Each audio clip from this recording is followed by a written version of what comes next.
ये कर्जे जा कहाँ रहे हैं, ये कहाँ इस्तेमाल हो रहे हैं? सर कर्जे जो कहाँ इस्तेमाल हो रहे हैं? चीज़ बड़ी इंपॉर्टेंट है। IMF से जो मुज़ाकरात करने थे उससे इस सिलसिले में मिफ्ता इस्माइल साहब गए दोहा। अच्छा, और सूरत हाल जो है वो जूं की तूं है, क्योंकि जो सब्सिडी देने से जो जोर दिया गया था उसके ऊपर अब उसके असरात आना शुरू हो गए हैं, क्योंकि उन्होंने कहा है कि जी पहले वो सब्सिडी वापस लें, उसके बाद फिर हम कुछ करेंगे। और एक चीज़ बड़ी इंपॉर्टेंट कही गई है मिशन चीफ नेथन पोर्टर की जानिब से, उन्होंने कहा कि सब्सिडी जो दी गई गुज़िश्ता हुकूमत की जानिब से अब वो मुआहिदे की खिलाफ वर्जी थी, और मुआहिदे के खिलाफ जाकर तहरीक इंसाफ की जो हुकूमत थी उन्होंने सब्सिडी दी थी, और उसके असरात अब मौजूदा हुकूमत भुगत रही है। हेलो दोस्तों, आज पाकिस्तान की इकोनॉमी के बारे में बात करने जा रहे हैं। तो दोस्तों हम आपको बता दें कि पाकिस्तान इस टाइम सबसे बुरे टाइम से चल रहा है, और यहाँ तक कि पाकिस्तान की इकोनॉमी भी क्रैश हो गई और जल्द ही वो नेक्स्ट श्रीलंका बनेगा। उसामा गाजी साहब, सबसे पहले देखने की बात यह है कि मैं मुकम्मल इत्तेफाक करता हूँ कि पाकिस्तान की इकॉनमी की हालत ऐसी नहीं है, ना कभी ऐसी रही है माजी में कि हम IMF से छुटकारा हासिल कर लें। कभी हम पेरिस क्लब के मकरूज़ होते हैं, कभी हम IMF के मकरूज़ होते हैं, और ये लेकिन इसमें ये होता है कि हम अपने हाथ पाँव बांध के किसी के पास हम कभी नहीं गए, हम जाते रहे हैं। और तारीख़ है हमारी 56 में पहला प्रोग्राम लिया था IMF का हमने, तो उस वक्त से लेके IMF के प्रोग्राम चल रहे हैं। लेकिन इस तरह से जो हमारी आप समझें कि खुद मुख्तारी है उसको हमने गिरवी नहीं रखा। दूसरी एक और बड़ी अहम बात है, आप हर चीज़ को छोड़ दें।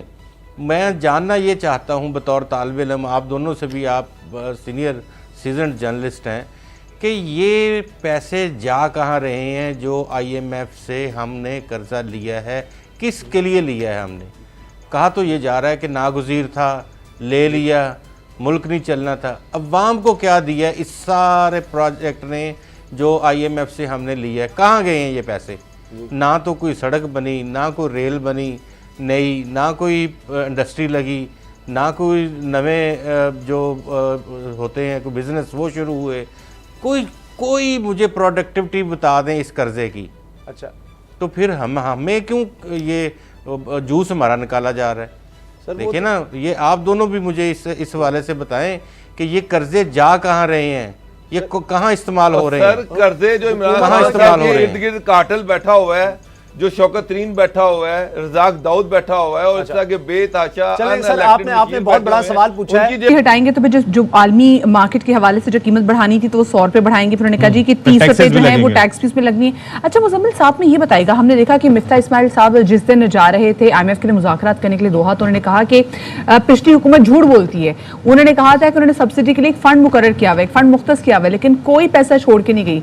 तो क्या आप लोग कोई पैसे छोड़ के ये भी था ना कि कुछ सूबों ने देने थे, कुछ डिविडेंड था। मैं बताता हूँ मदिया, आपकी अगर आमदनी आपको पता है कि इस महीने की सैलरी इतनी आनी है, लेकिन अगर कोई खर्चा आ गया फॉर एग्जांपल XYZ कि किसी वजह से आपको खर्चा करना पड़ रहा है, तो आप उसके लिए ये नहीं कहते कि मैंने इसके लिए पैसे अलग से रख लिए, आप कटौतियां करते हैं, ठीक है ना।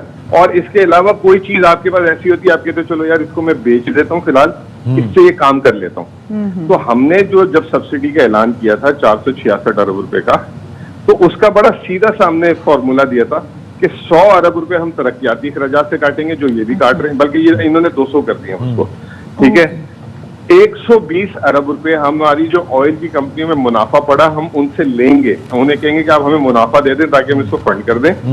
इसके अलावा 140 अरब रुपए दो बड़े सूबे जो हैं KP और पंजाब ने हमारे वजीर खजाना से कमिट कर दिया था कि क्योंकि उनको पिछले साल से ज्यादा 700 अरब रुपए मिलनी थी आमदनी वफाकी हुकूमत की तरफ से, तो उन्होंने कमिट कर दिया था कि हम आपको दे देंगे। तो उन्होंने दिए? वैसे वो तो वफाक नहीं देने होते हैं ना।